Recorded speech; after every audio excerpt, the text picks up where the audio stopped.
I am sure of myself as a person. I'm sure of my talent. I like the kind of person that I am.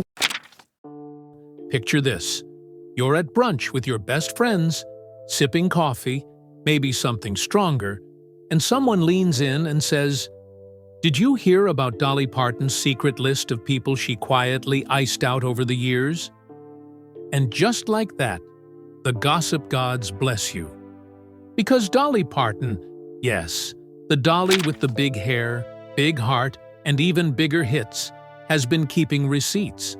And baby, she's not afraid to cash them in at 79. From the outside, Dolly's life sparkles like her rhinestone-covered outfits.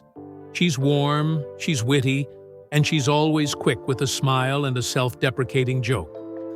But behind that dazzling charm, a vault of long, simmering feuds, backstage betrayals, and moments of quiet revenge so smooth they'd make a Bond villain blush. For decades, she played it cool. She forgave. She moved on, or so we thought.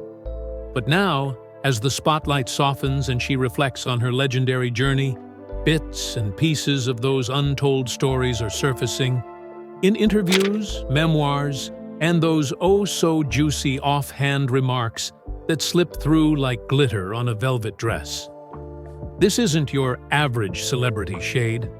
We're talking lawsuits, emotional blindsides, and polite power moves that hit harder than any tweet ever could. And the best part? The last name on her not-so-secret list? Let's just say it'll leave your jaw somewhere near the floor. Number 1. The Dolly and Porter Saga. Let's talk about Dolly Parton and Porter Wagner. Because, honey, this isn't just a tale of country music duets and glittery outfits. This is the slow-cooked drama you didn't know your playlist was marinated in. It all started back in 1967, when a then-unknown Dolly stepped onto the Porter Wagoner show stage. Picture it. Big hair, bright smile, and a voice so sweet it could turn iced tea into syrup. Porter wasn't just her duet partner. He was her launch pad to stardom. But here's the twist. The higher Dolly climbed, the more Porter's spotlight dimmed. And baby, his ego didn't like that one bit. By the time Dolly decided to fly solo in 1974, Porter wasn't clapping, he was fuming. And what do fuming men with fragile pride sometimes do? That's right, he sued her. In 1979, Porter slapped Dolly with a $3 million lawsuit, claiming breach of contract and demanding a cut of her future earnings. Talk about bitter with a side of petty. But Dolly, she didn't clap back. She sang back. "I Will Always Love You" wasn't just a breakup ballad. It was her mic drop moment in musical form. And while they eventually reconciled, let's be real, that wound ran deep. Dolly might forgive, but as we're learning, she never forgets. Number 2, indie rock versus the Dolly. All right, so imagine you're at a cozy dinner party, vibing with good friends, a candle flickering in the corner, and someone casually drops this bombshell. Did you hear what Jeff Tweedy said about Dolly Parton's most iconic song? Cue the record scratch, the gasps, and the collective clutching of pearls. Because yes, in the year 2023, Jeff Tweedy, the beloved, brooding frontman of Wilco, shaded "I Will Always Love You." And not in a deep intellectual debate kind of way. Oh no, he flat out said it didn't move him emotionally. Let that marinate for a second. Now, let's be clear. We're talking about the song that has healed hearts, soundtracked breakups, and even played at weddings and funerals. Covered by Whitney. Written by Dolly. Embedded in the soul of pop culture. So when Jeff, in what was supposed to be a breezy little interview, dropped that opinion like a lead balloon, country fans, pop fans, even casual playlist scrollers lost their minds. The backlash was swift and, dare we say, well-deserved. But here's the kicker. Dolly didn't say a word. No social media jabs, no veiled interviews, just silence, the kind that hums louder than 1,000 guitars. And what happened next? Tweedy's next project flopped harder than a line dance at a punk rock show. Coincidence? Maybe. Or maybe, just maybe, he learned the hard way that crossing Dolly Parton is like putting pineapple on barbecue. It doesn't end well. Number 3. Trio or trouble. When harmony hit a high note and a breaking point. Okay, so let's set the scene. Imagine 3 powerhouse women, Dolly Parton, Linda Ronstadt, and Emmylou Harris, deciding to form a supergroup. Sounds like a dream, right? Like Beyoncé teaming up with Adele and Taylor Swift to make a folk album. But, as we all know, just because the voices blend doesn't mean the personalities do. Back in the late 1970s, the idea for trio was already floating in the air like perfume at a Nashville gala. But instead of heading straight into the studio, what followed was a decade of delays, disagreements, and diva dynamics. Linda was a perfectionist, like redo that harmony 24 times kind of perfectionist. Emmylou brought all the emotional twang and soulful instincts. And Dolly? She was juggling movie scripts, chart toppers, and a hair routine that deserved its own assistant. The chemistry was real, but so was the chaos. Labels clashed, schedules combusted, and egos occasionally elbowed their way into the room. When Trio finally dropped in 1987, it was pure magic. The harmonies? Heavenly. The reviews? Glowing. But despite the success, the group never truly stuck together. There were follow-ups, sure, but never that same electric energy. Dolly would later hint, ever so politely, that each of them had different visions and different limits. Turns out, even in perfect harmony, you can still be playing different songs underneath. Number 4. When Whitney Stole the Spotlight. The cover that echoed louder than the original. All right, imagine this. You write a song so beautiful, so heartbreakingly perfect, that it becomes a cultural landmark. Then, years later, someone else sings it. And suddenly, the world forgets you ever wrote it. Welcome to Dolly Parton's Bittersweet Brush with Whitney Houston. Back in the early 1970s, Dolly penned I Will Always Love You, a soft, emotional goodbye wrapped in Southern soul. It was her way of saying farewell to a professional partnership without slamming any doors. Flash forward to the early 1990s, and that song gets a full-blown pop power makeover, courtesy of Whitney Houston and The Bodyguard. Now don't get us wrong, Whitney's version? Absolutely iconic. Those soaring notes? Legendary. But here's where things get messy.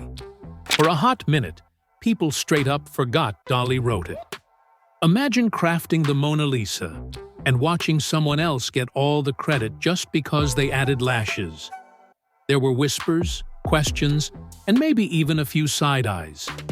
But Dolly? She played it cool, classy, and clever.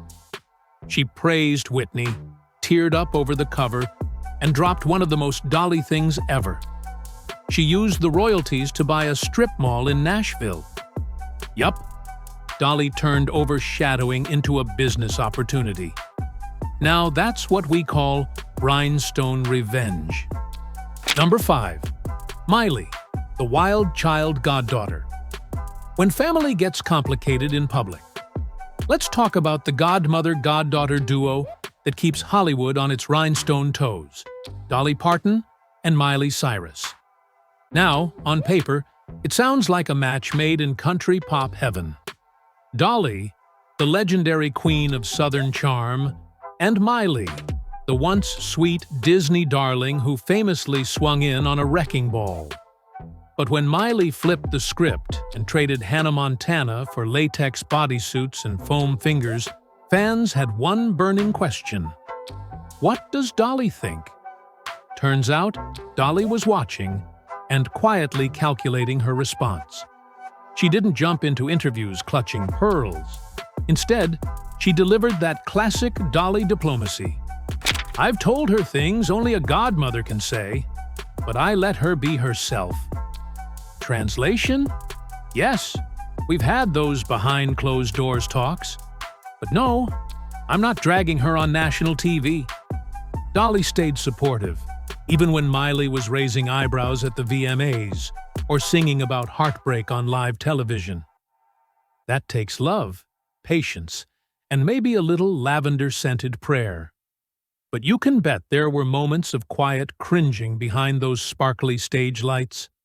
Dolly's brand is polished to perfection, while Miley? She's more like glitter and gasoline.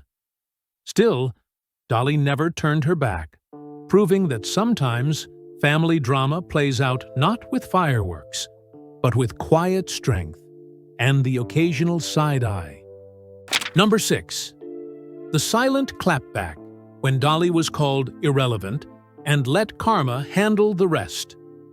Now grab your sweet tea and lean in, because this chapter is pure legendary-level hush-hush drama.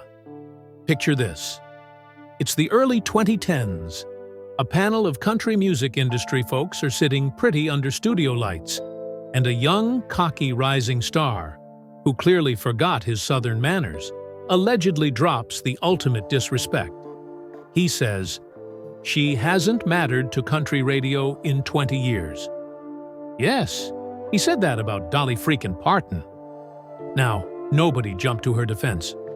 The room reportedly fell stone-cold silent, like someone just insulted your Meemaw's cornbread recipe. And Dolly? She wasn't even in the room. But baby, her silence would speak volumes later. She didn't tweet, she didn't rant, she didn't name names. Instead, she let the insult hang in the air like a bad cologne. But here comes the kicker. Not long after, that same artist had the audacity to invite Dolly to perform a duet on his big national tour. And you guessed it, Dolly declined, politely but pointedly.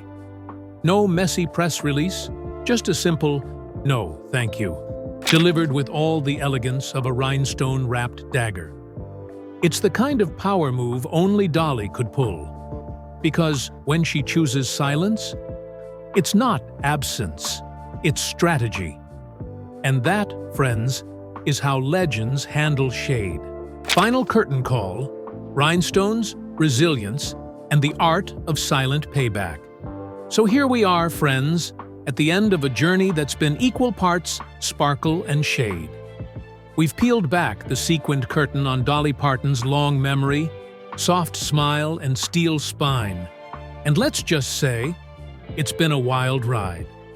From courtroom showdowns to country snubs, whispered insults to global chart takeovers, Dolly hasn't just survived decades in the spotlight. She's outlasted the noise with grace, grit, and a little bit of glitter-fueled vengeance. What's so deliciously Dolly about all of this is that she never had to scream to be heard. She didn't cancel, clap back, or air dirty laundry in interviews.